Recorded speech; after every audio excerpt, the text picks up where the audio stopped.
ರಂಗನಾಥ ಸ್ವಾಮಿ, ಶ್ರೀ ದೊಡ್ಡಮ್ಮ ದೇವಿ, ತಾಯಿ ಚಾಮುಂಡೇಶ್ವರಿ ಹಾಗೂ ಲಕ್ಷ್ಮೀ ದೇವಿಯನ್ನ ನಾವಿಲ್ಲಿ ನಿಮ್ಮ ಮುಂದೆ ಪ್ರತಿಷ್ಠಾಪಿಸಿದ್ದೀವಿ. ಒಂದು ಜಾತ್ರೆಯ ರೀತಿ, ಒಂದು ದಸರದ ರೀತಿ ನಡೀತು ಅಂತ ಹೇಳಿದ್ರೆ, ಇದು ಯಾವುದೋ ಮನುಷ್ಯನ ಕಟ್ಕೊಳ್ಳದೆ ಬಂದಂತ ನನಗೆ ಇಷ್ಟೆಲ್ಲವನ್ನ ನೀಡಿರ್ತಕ್ಕಂಥ ಮುನೇಶ್ವರ ಸ್ವಾಮಿ ನಿಮ್ಮೆಲ್ಲರ ಮನಗಳಲ್ಲಿ ಇರ್ತಕ್ಕಂಥ ಎಲ್ಲ ಅಭಿಲಾಷೆಗಳನ್ನ, ಇಷ್ಟಾರ್ಥಗಳನ್ನ ಈಡೇರಿಸ್ಲಿ ಅಂತ ಹೇಳಿ ಪ್ರಾರ್ಥಿಸ್ತಾ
ಭಗವಂತನ ಅನುಗ್ರಹ ಸಾಕ್ಷಾತ್ ಮುನೇಶ್ವರ ಸ್ವಾಮಿ ಅಭಿಷೇಕ ಮಾಡುವಂಥದ್ದು ಅಷ್ಟೊಂದು ಸುಲಭದ ಕೆಲಸ ಅಲ್ಲ. ಜನ ತಿಳ್ಕೊಂಡಿರ್ಬೋದು ಇವ್ರಿಗೆ ಅವ್ರ ದುಡ್ಡು ಸಹಾಯ ಮಾಡಿರ್ಬೋದು, ಇವ್ರ ದುಡ್ಡು ಸಹಾಯ ಮಾಡಿರ್ಬೋದು ಅಂತ. ಸಾಕ್ಷಾತ್ ಇವತ್ತು ಹೇಳ್ತಾ ಇದ್ದೀನಿ ಭಗವಂತನ ಸನ್ನಿಧಾನದಲ್ಲಿ, ಯಾವುದೇ ಕೆಲಸದ ಸಂದರ್ಭದಲ್ಲಿ ಎಷ್ಟೋ ದಿನ ಈ ಜಾಗದಲ್ಲಿ ನನ್ನ ಜೊತೆ ನಮ್ಮ ಸ್ನೇಹಿತರಾದಂಥ ರಾಜು ಅವ್ರು ಇರ್ಬೋದು, ಪ್ರವೀಣ್ ಇರ್ಬೋದು, ಸಂತೋಷ್ ಇರ್ಬೋದು, ಇಂಥವ್ರೆಲ್ಲರ ಜೊತೆ ನಾವು ರಾತ್ರಿ ಯೋಚನೆ ಮಾಡಿದ್ರೆ ನಾಳೆ ಬೆಳಿಗ್ಗೆ ಆ ಕೆಲಸ ಆಗಿರ್ತಿತ್ತು. ಅಂದ್ರೆ ಭಗವಂತನ ಶಕ್ತಿ ಅನುಗ್ರಹ ಎಷ್ಟಿದೆ ನಮ್ಮ ಸ್ವಾಮಿದು ಅಂತೇಳಿ ನಾನಿವತ್ತು ಇಂಥ ಸಂಸ್ಥೆಯನ್ನ ಕಟ್ಟಿದ್ದೀನಿ ಅಂತ ಹೇಳ್ಸಲ್ಲ, ನಾನು ನಡೆಸೋದಕ್ಕೆ ಮುನೇಶ್ವರ ಸ್ವಾಮಿ ಎಜುಕೇಶನ್ ಟ್ರಸ್ಟ್, ರಂಗನಾಥ ಸ್ವಾಮಿ ಎಜುಕೇಶನ್ ಸಂಸ್ಥೆಯನ್ನ ನಡೆಸಲಿಕ್ಕೆ ನಾನೊಬ್ಬ ಸೇವಕನಾಗಿ ಇವತ್ತಿನಿಂದ ನಾನು ನಿಯೋಜಿಸ್ಕೊತಾ ಇದ್ದೀನಿ ನನ್ನನ್ನು. ನಾನು ಇದರ ಸಂಸ್ಥೆಯ ಓನರ್ ಅಲ್ಲ. ಈ ಸಂಸ್ಥೆಯನ್ನ ನಡೆಸಲಿಕ್ಕೆ ಎಷ್ಟೋ ವಿಘ್ನಗಳು ಬಂತು, ಎಷ್ಟೆಷ್ಟೋ ಮನಸ್ತಾಪಗಳು ಬಂತು. ಎಲ್ಲವನ್ನ ನನ್ನ ಸ್ವಾಮಿ ಆತ ನೊಂದ್ಕೊಂಡು ಈ ಸಂಸ್ಥೆಯನ್ನು ಕಟ್ಟಲಿಕ್ಕೆ ನನಗೆ ಬೆಂತಟ್ಟಿ ಮುಂದೆ ತಳ್ಳುವುದು. ಇವತ್ತು ಈ ಸಂಸ್ಥೆ ನಿಂತಿದೆ. ಈ ಭಗವಂತನ ಅನುಗ್ರಹದ ಎಲ್ಲರಿಗೂ ಸಿಗ್ಲಿ ಎನ್ನುವಂಥದ್ರಿಂದ ಈಗ ತಾನೇ ಸ್ವಾಮಿ ಹೇಳ್ತಾ ಇರುವಂತೆ ಇಲ್ಲಿ ನೆರೆದಿರ್ತಕ್ಕಂಥ ಎಲ್ಲರಿಗೂ ಒಳ್ಳೆಯದಾಗ್ಲಿ. ಎಲ್ಲ ಮಕ್ಕಳಲ್ಲಿ ಒಂದೆರಡು ಪ್ರಾರ್ಥನೆಯನ್ನ ಮಾಡ್ಸಪ್ಪ ಅಂತ ಹೇಳ್ತಾ ಇದ್ದಾರೆ. ದಯಮಾಡಿ ಮಕ್ಕಳೇ ಎಲ್ಲರೂ ಒಂದೇ ಮನಸ್ಸಿನಿಂದ ಕಣ್ಣು ಮುಚ್ಚಿ ದೀರ್ಘವಾದಂಥ ಉಸಿರನ್ನ ತೆಗೆದುಕೊಳ್ಳಿ. ನಿಮ್ಮ ಮುಂದೆ ಇರ್ತಕ್ಕಂಥ ಮುನೇಶ್ವರ ಸ್ವಾಮಿ, ಶ್ರೀ ರಂಗನಾಥ ಸ್ವಾಮಿ, ಶ್ರೀ ದೊಡ್ಡಮ್ಮ ದೇವಿ, ತಾಯಿ ಚಾಮುಂಡೇಶ್ವರಿ ಹಾಗೂ ಲಕ್ಷ್ಮೀ ದೇವಿಯನ್ನ ನಾವಿಲ್ಲಿ ನಿಮ್ಮ ಮುಂದೆ ಪ್ರತಿಷ್ಠಾಪಿಸಿದ್ದೀವಿ. ಒಂದು ಜಾತ್ರೆಯ ರೀತಿ, ಒಂದು ದಸರಾದ ರೀತಿ ನಡೀತು ಅಂತ ಹೇಳಿದ್ರೆ ಇದು ಯಾವುದೋ ಮನುಷ್ಯ ಮಾಡ್ಬಿಟ್ಟ ಅಂತಲ್ಲ, ಭಗವಂತನ ಸಂಕಲ್ಪ ಇದು. ಹಾಗಾಗಿ ಮಕ್ಕಳೇ, ನಿಮ್ಮೆಲ್ಲರ ಭವಿಷ್ಯ ಉಜ್ವಲವಾಗ್ಲಿ. ಈ ಸಂಸ್ಥೆ ಪ್ರಾಮಾಣಿಕವಾಗಿ ಯಾರು ನಂಬಿ ಬರ್ತಾರೋ ಅವರೆಲ್ಲರಿಗೆ ಕೂಡ ಸತ್ವಪೂರ್ಣವಾದಂತ ಶಿಕ್ಷಣವನ್ನ ನಾನು ಕಳೆದ 23 ವರ್ಷಗಳಿಂದ ಶಿಕ್ಷಣ ಸಂಸ್ಥೆಯನ್ನ ನಡೆಸ್ತಕ್ಕಂಥದ್ದು ತುಂಬಾ ಕಷ್ಟಕರವಾದಂಥದ್ದು. ವಿದ್ಯಾರ್ಥಿಗಳ ಮನಸ್ಥಿತಿ ಬದಲಾಗಿದೆ, ಪೋಷಕರ ಮನಸ್ಥಿತಿ ಬದಲಾಗಿದೆ. ಶಿಕ್ಷಣ ಸಂಸ್ಥೆ ಅಂದ್ರೆ ದುಡ್ಡು ಮಾಡುವ ಸಂಸ್ಥೆ ಅಂತ ಆಗಿದೆ. ಆದ್ರೆ ಮುನೇಶ್ವರ ಸ್ವಾಮಿ, ರಂಗನಾಥ ಸ್ವಾಮಿ ಈ ಶಿಕ್ಷಣ ಸಂಸ್ಥೆ ಹಣಕ್ಕೆ ಪ್ರಾಧಾನ್ಯತೆಯನ್ನು ನೀಡುವುದಿಲ್ಲ. ಈ ಸಂಸ್ಥೆ ಖಂಡಿತವಾಗ್ಲೂ ಇರುವವರೆಗೆ ಅಲ್ಪ ಅಂದ್ರೆ ಬಡವನೂ ಕೂಡ ಓದಿಸಬಹುದಾದಂತ ಒಂದು ಅಲ್ಪ ಮೊತ್ತದಲ್ಲಿ ಉತ್ತಮ ಗುಣಮಟ್ಟದ ಶಿಕ್ಷಣವನ್ನ ನಾವು ನೀಡ್ತೀವಿ. ದಯಮಾಡಿ ನೆರೆದಿರ್ತಕ್ಕಂಥ ಎಲ್ಲ ಬಂಧುಗಳಲ್ಲಿ, ಸ್ನೇಹಿತರಲ್ಲಿ ನಾನು ಮನವಿ ಮಾಡ್ತೇನೆ, ನಿಮಗೆ ಗೊತ್ತಿರ್ತಕ್ಕಂಥ ಎಲ್ಲ ಸ್ನೇಹಿತರಿಗೆ, ಬಂಧುಗಳಿಗೆ ಈ ಸಂಸ್ಥೆ ರಂಗೇಶ್ದಲ್ಲ, ಕೃಷ್ಣಂದಲ್ಲ, ಈ ಸಂಸ್ಥೆ ಮುನೇಶ್ವರ ಸ್ವಾಮಿದು, ರಂಗನಾಥ ಸ್ವಾಮಿದು. ದಯಮಾಡಿ ನಿಮ್ಮ ಸಂಸ್ಥೆ ಅಂತ ತಿಳ್ಕೊಂಡು ಈ ದಿನದಿಂದ ಈ ಸಂಸ್ಥೆ ನಿಮ್ಮದು. ದಯಮಾಡಿ ಎಲ್ಲರಿಗೆ ತಿಳಿದಂಥವ್ರಿಗೆ ಬಾಯಿಂದ ಬಾಯಿಗೆ ಮಾತು ಬಂದಾಗ, ಅಡ್ವರ್ಟೈಸ್ ಬಂದಾಗ ಆಗುವಂತಹ ಒಂದು ಶಕ್ತಿ ಯಾವುದೇ ಮೀಡಿಯಾದಿಂದ ಆಗುದಿಲ್ಲ, ಯಾವುದರಿಂದನೂ ಕೂಡ ಆಗುದಿಲ್ಲ. ಬಾಯಿಂದ ಬಾಯಿಗೆ, ಮನುಷ್ಯನಿಂದ ಮನುಷ್ಯನಿಗೆ ಆಗ್ತಕ್ಕಂಥದ್ದು. ಹಾಗಾಗಿ ಬಂಧುಗಳೇ, ಈ ಒಂದು ಕರೆಗೆ ಹೋಗ್ಬಿಟ್ಟು ನೀವೆಲ್ಲರೂ ಬಂದಿದ್ದೀರಿ. ನಿಮ್ಮೆಲ್ಲರ ಕುಟುಂಬದಲ್ಲಿ ಮುನೇಶ್ವರ ಸ್ವಾಮಿ ಹಾಗೂ ರಂಗನಾಥ ಸ್ವಾಮಿ ಅನುಗ್ರಹದಿಂದ ನಿಮ್ಮೆಲ್ಲರಿಗೂ ಆಯುರಾರೋಗ್ಯ ಐಶ್ವರ್ಯಗಳನ್ನ ಕರುಣಿಸ್ಲಿ. ನಿಮ್ಮೆಲ್ಲರ ಕನಸು ನನಸಾಗ್ಲಿ. ಯಾವುದೇ ಕನಸನ್ನ ಕಟ್ಕೊಳ್ಳದೆ ಬಂದಂತ ನನಗೆ ಇಷ್ಟೆಲ್ಲವನ್ನ ನೀಡಿರ್ತಕ್ಕಂಥ ಮುನೇಶ್ವರ ಸ್ವಾಮಿ ನಿಮ್ಮೆಲ್ಲರ ಮನಗಳಲ್ಲಿ ಇರ್ತಕ್ಕಂಥ ಎಲ್ಲ ಅಭಿಲಾಷೆಗಳನ್ನ, ಇಷ್ಟಾರ್ಥಗಳನ್ನ ಈಡೇರಿಸ್ಲಿ ಅಂತ ಹೇಳಿ ಪ್ರಾರ್ಥಿಸ್ತಾ, ಎಲ್ಲರೂ ದೀರ್ಘವಾದ ಉಸಿರನ್ನ ತೆಗೆದುಕೊಳ್ಳಿ. ದೊಡ್ಡವರು, ಚಿಕ್ಕವರು ಎಲ್ಲರೂ ಕೂಡ ಓಂ ಶ್ರೀ ಗುರು ಬ್ರಹ್ಮ, ಎಲ್ಲರೂ ಜೋರಾಗಿ ಹೇಳಿ. ಗುರುರ್ ವಿಷ್ಣು ಗುರುರ್ದೇವೋ ಮಹೇಶ್ವರ ಗುರು ಸಾಕ್ಷಾತ್ ಪರಬ್ರಹ್ಮ ತಸ್ಮೈ ಶ್ರೀ ಗುರುವೇ ನಮಃ. ಗುರುವಿನ ಅನುಗ್ರಹ ಇದ್ರೆ ನಾನು ಏನ್ ಬೇಕಾದ್ರೂ ಸಾಧಿಸ್ಬೋದು, ನೀವು ಏನ್ ಬೇಕಾದ್ರೂ ಸಾಧಿಸ್ಬೋದು. ದಯಮಾಡಿ ನೀವು ಗುರುವಿನ ಬಗ್ಗೆ ಹಾಗೂ ತಂದೆ ತಾಯಿಯ ಬಗ್ಗೆ ಗೌರವವನ್ನು ಇಟ್ಕೊಂಡು ಇವತ್ತಿನಿಂದ ಈ ಸಂಸ್ಥೆ ನಿಮ್ದು ಅಂತ ಹೇಳಿ. ಸರಸ್ವತಿ ಅನಂತ ಕೋಟಿ ವಂದನೆಗಳು. ಈ ಒಂದು SRS ಇಂಟರ್ನ್ಯಾಷನಲ್ ಸ್ಕೂಲನ್ನು ನೀವೇ ಬೆಳೆಸಬೇಕು. ಇದು ನಿಮ್ಮ ಸಂಸ್ಥೆ. ತುಂಬ ಕಷ್ಟಪಟ್ಟು ನಾನು, ನಮ್ಮ ಮನೆಯವರು, ಹಾಗೆ ನಮ್ಮ ತಂದೆ ತಾಯಿ ಎಲ್ಲರೂ ಕೂಡ ಕಷ್ಟಪಟ್ಟು ಈ ಸಂಸ್ಥೆ ಕಟ್ಟಿದ್ದೀವಿ. ಇದು ಇನ್ನು ಮುಂದೆ ನಿಮ್ಮ ಸಂಸ್ಥೆ. ಇದನ್ನು ಯಾವ ರೀತಿ ಬೆಳೆಸ್ತೀರೋ ಅದು ನಿಮಗೆ ಬಿಟ್ಟಿದ್ದು.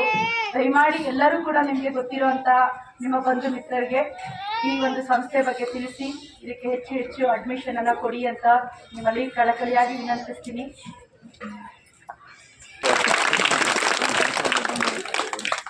ಇವತ್ತು ಚಿಕ್ಕರಸಿನಕೆರೆಯ ನಮ್ಮೂರಿನ ದೊಡ್ಡ ದೊಡ್ಡ ಎಲ್ಲ ಹಿರಿಯರಿಲ್ಲಿದ್ದೀರಿ.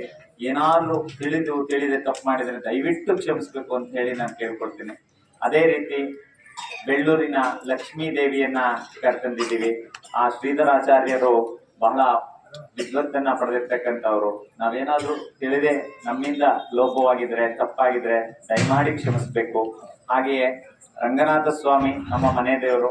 ಆ ದೇವರನ್ನ ಕರ್ಕೊಂಡ್ಬರ್ಬೇಕು ಅಂತ ಹೇಳಿ ಮುನೇಶ್ವರ ಸ್ವಾಮಿ ಅನುಗ್ರಹವೇ ಆಗಿತ್ತು. ಮುನೇಶ್ವರ ಸ್ವಾಮಿ ನೀನು ಮೊದಲು ಅವ್ರನ್ನ ಕರ್ಕೊಂಡ್ಬರ್ಬೇಕಪ್ಪ ಅಂತ. ಅದೇ ರೀತಿ ಕರ್ಸಿದ್ದೀವಿ. ಸೊ ಮುನೇಶ್ವರ ಸ್ವಾಮಿಯನ್ನ ನಾನು ಪ್ರಾಣ ಇರೋವರೆಗೆ ನಾನು ಮರೀಲಿಕ್ಕೆ ಆಗುದಿಲ್ಲ.